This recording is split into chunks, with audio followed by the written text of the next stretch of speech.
Então, os discípulos, ao pegar o gambá errado que ela mencionou, eles estavam entendendo tudo errado que Jesus estava falando para eles. Eles estavam indo pelo lado errado. E por isso sofreu graves consequências. Eles sofreram demais. Se eles tivessem entendido o que Jesus estava dizendo na vida espiritual, no reinado espiritual, eles não teriam sofrido tanto, passado tanta tristeza, passado tanta decepção. Então eles, ao pegar pelo lado errado as conversas de Jesus, só trouxeram coisas assim, tristes para eles, né? E o capítulo 45 é justamente mostrando que eles estavam entendendo tudo errado. O capítulo 45 tem o título Prevendo a Cruz. Aí aqui fala vários momentos em que Jesus previu a cruz. Ele falou sobre a sua morte, o que ia acontecer. Por exemplo, cadê? Ai, gente, eu perdi o texto. Eu não marquei. E aqui agora eu perdi o texto, onde ele fala que o filho do homem iria morrer, ia ressuscitar no terceiro dia, e eles não estavam entendendo nada. Ali mesmo, quando ele estava prevendo sobre a cruz, ele estava falando ali sobre as dificuldades que os discípulos iam ter nessa vida, e ele falou que cada um teria que tomar a sua cruz e seguir ele. Sim. Ele faz uma referência direta à cruz, e os discípulos já não conseguiam entender por que ele está usando esse exemplo de cruz. A cruz é uma sentença, é a pior sentença que existe de morte para o criminoso. Ou seja, o pior criminoso morria morte de cruz.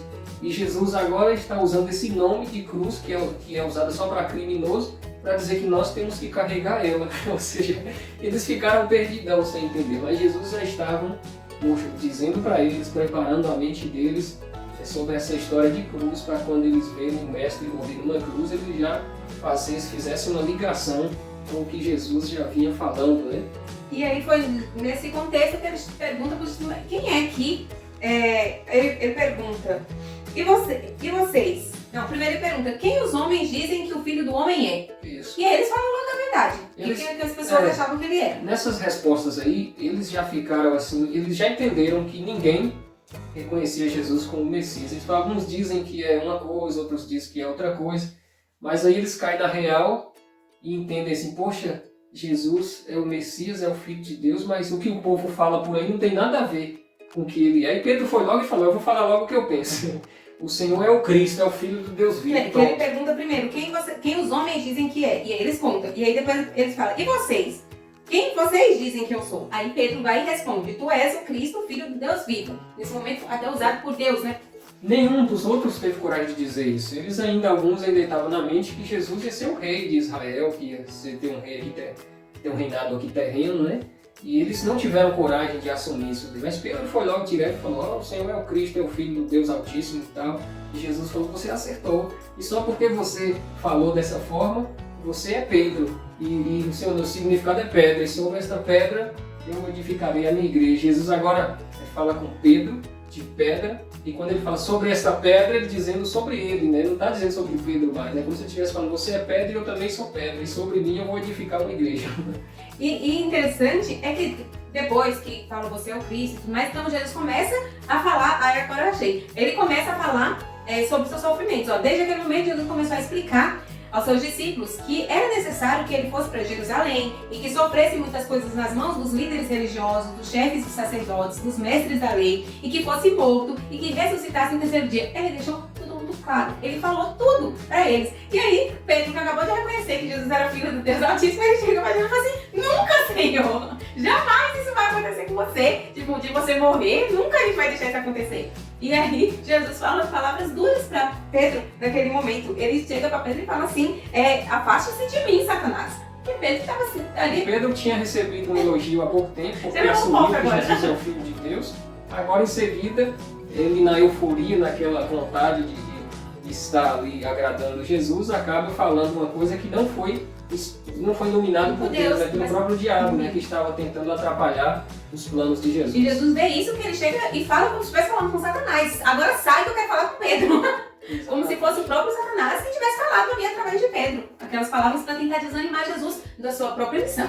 Quando Jesus fala sobre esta pedra, edificarei a minha igreja, alguns dizem por aí que Jesus está falando de Pedro, que edificar a igreja sobre Pedro e as portas do inferno não prevaleceriam contra ela. Então, assim, Jesus ele não estava se referindo nesse momento a Pedro, estava se referindo a ele. Tanto que Pedro depois pecou, fugiu. Se fosse sobre ele, já tinha despencado tudo. Já despencou a igreja, né? Então, Jesus estava falando dele. Ele é a pedra. Até Pedro, futuramente, depois de seus escritos, usa essa expressão falando sobre Jesus. A pedra é a pedra que foi rejeitada, né? Ou seja, é a pedra angular. Então Jesus ele estava falando que sobre ele mesmo ele ia edificar a igreja e as portas do inferno não prevaleceriam contra ela. E aí Jesus fala uma coisa que muitas pessoas usam para questionar a Bíblia, a veracidade do texto bíblico e tudo mais, que é realmente um texto que se você não souber interpretar, não estudar direitinho a Bíblia, você fica meio perdido. Nessa conversa toda, ele ensina um monte de coisa e fala quem pegar sua cruz e me seguir, que cada um que pega sua cruz e me siga, quem quiser salvar sua vida vai perder, quem perder sua vida por mim vai ganhar. Então ele começa a ensinar um monte de coisa para os discípulos e ele encerra falando uma coisa assim bem que às vezes as pessoas não entendem direito. Ele chega pro povo e fala, ó, garanto-lhes que alguns dos que estão aqui, dos que aqui se acham, não experimentarão a morte antes de verem o Filho do Homem vindo em seu reino. E aí, Jesus não voltou até agora, que discípulo que está vivo até hoje? Então as pessoas usam isso para questionar, mas Jesus falou que dentre eles lá, alguns não morreriam antes de ver o Filho de Deus vindo em seu reino. O que Jesus quis dizer com isso, gente? Se já morreu todo mundo, né? E Jesus não voltou no seu reino, e aí o povo não sabe o que aconteceu, e a gente vai ficar sabendo isso no próximo capítulo, que é o capítulo 47, mas o próximo capítulo a gente vai falar agora, gente. 47, Jesus transfigurado. O que esse capítulo quer dizer pra gente? Esse capítulo é a resposta da pergunta dela. É o cumprimento, né, do que Jesus prometeu. A maioria dos estudiosos acredita que Jesus não estava se referindo à segunda vinda dele, quando ele disse que alguns estariam vivos quando observasse ele em glória, né? Então ele agora foi a um lugar deserto, a um lugar no monte para orar com os seus discípulos. Depois de tanta aprovação. Os discípulos ali a princípio começou a orar com ele. E ele foi a um lugar mais reservado e levou 3 discípulos, aqueles lá, Pedro, João e Tiago, né? E geralmente sempre os 3 sempre andavam mais perto ali. Foi com ele orar. Eu acho que é até por isso que o povo ficava com aquelas briguinhas, quem vai sentar, porque Jesus tinha esses 3 que eram um pouco mais próximos. Então acho que talvez alguns tinham ciúme, ou até entre eles 3, mas que é os mais importantes. Então gerava meio que esse... Eles chegaram ali e começaram a orar com Jesus e depois desmaiaram de sono. E Jesus ficou sozinho orando? Jesus ficou sozinho orando ali a noite toda. E teve uma hora da madrugada que Jesus estava sofrendo muito por causa do que viria, né, seguir? Do que viria ali, posteriormente. E de repente aparece Moisés e Elias para Jesus. Jesus fica transfigurado, ele aparece ali em sua majestade e glória, né? Glorificado, né, com uma aparência diferente, luminosidade e tal, um negócio assim. Toda a sua glória. Um negócio de outro mundo, assim. E os discípulos acordaram e viram aquilo. Bem naquele momento. Discípulos. E eles viram Moisés e Elias conversando com Jesus. E Jesus diferentão, todo bonito. Então essa pergunta dela, alguns ainda estariam vivos quando o reino dele acontecesse, é justamente esse reino de glorificação, ele recebendo a glória do Pai, demonstrando que ele é o rei do universo, entendeu? Eles viram isso fisicamente, eles viram Jesus em glória, Jesus Deus. Isso. Então eles presenciaram Jesus como o rei do universo ali, né? E eles ficaram tão animados que eles falaram assim, agora Jesus vai tomar o poder. Porque aí eles pegou o meu errado de novo, gente. Moisés veio para treinar ele, que Moisés foi o maior líder de guerra que já existiu. E Elias, que foi o maior profeta de todos aí. Veio também. Vamos vai dar logo uma barraca para eles, que aqui os treinamentos vai ser muito estendidos, vai ser muitos dias de treino. Então... Eles acharam que eles dois vieram para dar um apoio para Jesus conseguir tomar Jerusalém, tomar o reino. E aí depois Jesus veio conversar com eles e eles foram logo perguntando para Jesus. Quer que arruma uma tenda aqui para eles? A gente pode colocar as tendas ali e tal. Eu tenho um momento agora, todo mundo pensando em coisas mundanas, coisas terrenas. Pegando gambá errado. Planos para esse mundo, para essa terra, de poder, de ganho, vitória, de engraçado, né? Jesus acabou de falar ali, gente, que ele ia morrer, que ia ressuscitar no terceiro dia. É tipo assim, quando a gente... Eu tô brincando assim, né? Porque eu sei que nós todos somos seres humanos, somos falhos. Se estivéssemos no lugar desse, né? Vai saber também o que a gente estava pensando. Pior, né? Mas vocês já pararam pra pensar quantas vezes na palavra de Deus, na Bíblia, no Espírito de Profecia de Jesus, Deus fala pra gente tão claramente o que é certo, o que é errado, o que é pra gente fazer, o que é pra gente não fazer. E a gente ainda faz errado. A gente tá agindo igual os discípulos. A gente vê o que a gente quer ver. A gente aceita o que a gente quer aceitar. O que é difícil pra gente, tipo, quem é que quer escutar que o Senhor do Universo, Deus, o Messias, vai morrer. Eles não queriam aceitar isso. Eles foram criados, eles viveram a vida deles todas esperando o Messias, que iria instituir um reino aqui. Então era isso que estava incutido, assim, no íntimo deles. E é difícil mudar. Na nossa sociedade, nós mesmos temos coisas arraigadas dentro da gente que é difícil a gente mudar. Muita oração pedindo a Deus ajuda pra gente ir melhorando. A nossa vida religiosa tem tanta coisa que a gente aprendeu errado e às vezes traz a vida toda e a verdade diferente daquela que nós aprendemos. Achamos que a que aprendemos primeiro é a verdade absoluta. E quando a gente estuda, aprende um pouquinho mais além, a gente traz uma coisa mais abrangente, as pessoas têm dificuldade em mudar, em aceitar novas verdades, né?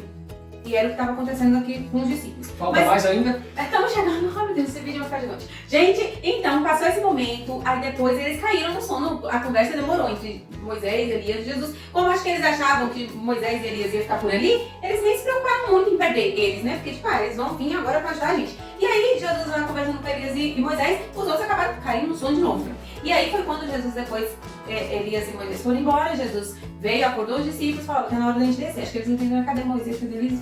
Jesus só falou assim, ó, não conta nada pra ninguém do que aconteceu aqui, só depois da minha ressurreição. E acho que até eles também não estavam muito entendendo muita coisa. E aí eles desceram do monte. E quando desceram do monte, a gente chega aqui no capítulo 47, que é o que realmente assim, serviu como base para o estudo dessa lição dessa semana. Que, dessa semana não, né gente? Da semana passada, a lição 6, que tem o título Movendo Montanhas. Jesus desce com os discípulos e eles já encontram uma grande comoção ali embaixo, ao pé do monte. Um grupo de pessoas gigantes e o povo não estava com a cara muito boa não. Aí Jesus desceu e a hora que Jesus chegou, ele já viu assim os semblantes dos discípulos, que tinha, né, dos 9 que tinha ficado embaixo, estava meio assim cabisbaixo. Ele viu que tinha alguma coisa, que aconteceu alguma coisa ali. E aí ele perguntou para o pessoal, que Jesus estava meio luminoso assim, ainda meio diferentão, que todo mundo ficou meio assim, meio paradão e tal. Só que um homem dentre eles lá no meio correu até Jesus, se prostrou aos pés de Jesus e falou para Jesus que ele contou o que estava acontecendo. Falou, Senhor, eu tenho um filho que ele está possuído por um espírito mudo e surdo. O espírito mal que entrou no filho dele tirou a voz da criança, o menino também não escutava e ficava se debatendo, jogava o menino no chão, o menino ficava espumando pela boca. Então, tipo convulsões, né? Começava a ter convulsões. Então eu tinha todo esse tipo de reação por causa do espírito mal que estava dentro dele. Então o homem chega lá e fala, eu trouxe meu filho para ser curado pelo Senhor. Mas aí o Senhor não estava, pediu para os seus discípulos curar ele e eles não conseguiram. E aí então está explicado por que os discípulos estavam meio assim, né, cabisbaixo. E aí Jesus pergunta quanto tempo o menino estava naquele estado, né, e tem toda uma situação ali dele relatar o que estava acontecendo com o menino. E aí o homem fala, Senhor, se o Senhor pode, cura meu filho. Então fala assim, se pode, já mostrando uma certa dúvida. Porque enquanto Jesus estava lá e os discípulos estavam naquela peleja tentando tirar o demônio do menino e não conseguia, os fariseus e saduceus, que ficam perturbando o tempo todo, ficavam falando, tá vendo? Eu disse que eles são tudo impostor. Eles ficam fazendo truques para enganar o povo. Esses discípulos e esse Jesus aí é tudo impostor, trambiqueiro. E aí os próprios discípulos começaram a duvidar de si mesmos. E o povo que estava ali em volta duvidava dos discípulos e até do próprio Jesus. Os discípulos há um tempo atrás tinha saído aí na comissão que Jesus mandou eles ir, né, pelas cidades ali, curar, fazer um monte de coisa, e eles tinham conseguido. E acho que até eles agora não estão entendendo o que estava acontecendo, porque antes eles tinham conseguido e agora não estavam conseguindo mais. Enfim, depois de Jesus saber toda essa situação, ele ainda perguntou assim, se posso, tudo é possível aquele que crê. Ele fala pro homem, né? E aí o homem agora vê que ele, nossa, pisei na bola, né, tô duvidando de Jesus. Então ele falou assim, não, eu creio, Jesus, tenha misericórdia e aumente a minha fé, tire a minha incredulidade. E aí Jesus pega e manda que o espírito ruim saia do menino e o menino se bate todo lá e o espírito sai. E o menino fica como se estivesse morto, desmaia, acabou, não reage. E aí todo mundo fica, e agora morreu, o menino morreu. E aí depois Jesus pega o menino pelo braço, levanta o menino tá bem e fica feliz lá com a família, tudo maravilhoso. E aí fica só os discípulos ali sem entender nada o que tinha acontecido. E aí Jesus pega e fala pra eles, né, homens de pouca fé, até quando eu vou estar com vocês? Tipo, enquanto eu tô aqui eu tô resolvendo todas as coisas, mas quando eu vou embora? Até quando eu vou estar aqui com vocês? E aí, depois disso, os discípulos lá perguntam pra Jesus, tudo, e ele fala que eles tinham pouca fé, porque aquele que tem a fé do tamanho de um grão de mostarda pode mandar um monte sair de um lugar e ir para outro e o monte vai. Isso mesmo. A fé, ela é capaz de operar grandes milagres, né? Eles, quando foram enviados daquela vez, que a gente já estudou aqui, eles saíram com fé, né? Tinha recebido treinamento, foi e fez isso, expulsou demônios, curou. Mas agora o tempo vai passando, eles vão acostumando tanto na vida na rotineira do dia a dia. E os outros falando, né? Na pressão popular, né, colocando duvidando. dúvidas na cabeça deles. Eles chegou a duvidar e não conseguiu ali operar esse milagre, né? Mas cada vez que eles voltavam para Deus, que eles se aproximavam mais, a fé deles era aumentada, né? A gente percebe isso depois ali que Jesus foi para o céu, que eles recebem o Espírito Santo, tantos milagres extraordinários, tantas conversões que aconteceu através da fé desses homens, né? Essa mesma fé, ela é disponível para todos nós. Então nós precisamos buscar. Uma vez Jesus disse para eles que nós precisamos orar pedindo fé para aumentar a nossa fé. Se você sente que é alguém que não tem fé, busque, corre atrás. Peça a Deus, né? A fé vem através do ouvir e do ver. Então você precisa ouvir a palavra de Deus, estudar a palavra de Deus, aprender e acreditar. Pedir a Deus que aumente cada dia para que o nome dele seja honrado pelas nossas ações. Amém? Amém. Que esse seja o intuito de todos nós, pedir a Jesus, né? E com certeza ele diz que o que a gente pedir, ele vai dar pra gente, né? Então que a gente possa fazer isso e que a nossa fé possa aumentar cada dia. Antes da gente orar, só quero lembrar você que se você ainda não é inscrito no canal, se inscreva, gente. Quanto mais pessoas se inscrever, mais o nosso canal vai ser divulgado no YouTube para outras pessoas também conhecerem. Curta, porque isso também faz com que nosso canal seja indicado para outras pessoas, né? Os nossos vídeos. Quanto mais curtida um vídeo tem, mais esse vídeo vai ser indicado para as pessoas. Então, é uma forma de você estar ajudando a pegar o evangelho. Deixa seu comentário aí também, fala pra gente o que chamou a atenção e tudo mais. É muito bom ter esse feedback de vocês, pra gente saber assim, o que vocês gostaram no vídeo, o que não gostaram também, mas se vocês não gostaram, eu vou dar um concordo com isso não. Aí você coloca aí no comentário e vai ajudar a gente também, pra gente poder interagir um pouquinho. É isso, compartilha esse vídeo para que outras pessoas também tenham acesso. É uma forma de você estar levando a palavra de Deus para outras pessoas. Vamos orar? E a gente essa semana, na sexta-feira, sai o vídeo dessa semana. Oremos. Querido Pai, obrigado pelo estudo de hoje. Estudamos aqui algumas histórias e aprendemos muitas lições para a nossa vida.